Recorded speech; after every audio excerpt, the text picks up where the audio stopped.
Because remember, as this thing keeps unfolding, the devil is going to come to a place of a final judgment where he himself is cast into the lake of fire forever and ever.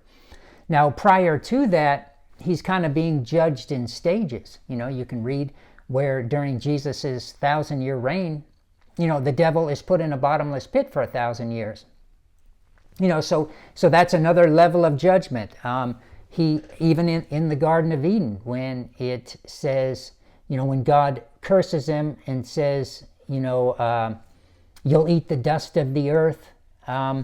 What he's talking about there is that was another level of judgment. It means that, and we're not going to go over to that verse. You can find it, just by that. He says a little bit more there, but I can't remember it at the moment. But what he's saying is you're cursed to eat the dust of the earth. And what are we made of? We're made out of the dust of the ground. So if he's below the dust of the ground, what it means is Lucifer can't just walk up to you and kill you.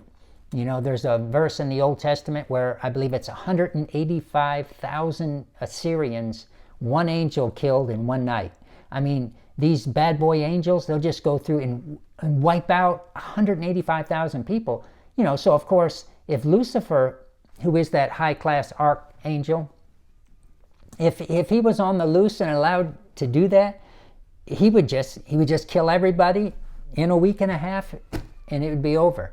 So of course, God put a level of judgment on him from the beginning, to where, look, I can't fully judge the devil yet, because a lot of that has to do with how God comes through us. When we given the earth, we have authority. So God has to come through us to do things.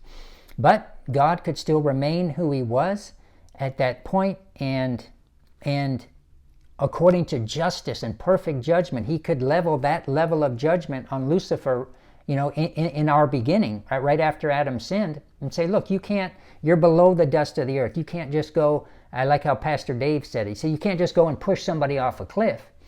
But now what the devil can do is he knows how to work. He is still allowed to work inside people's minds if people let him, and then he can get them to do things. So he can get somebody else to push you off a cliff, but it doesn't mean he can just program them 1, 2, 3 in 2 seconds. No, he has to get them to go along with them.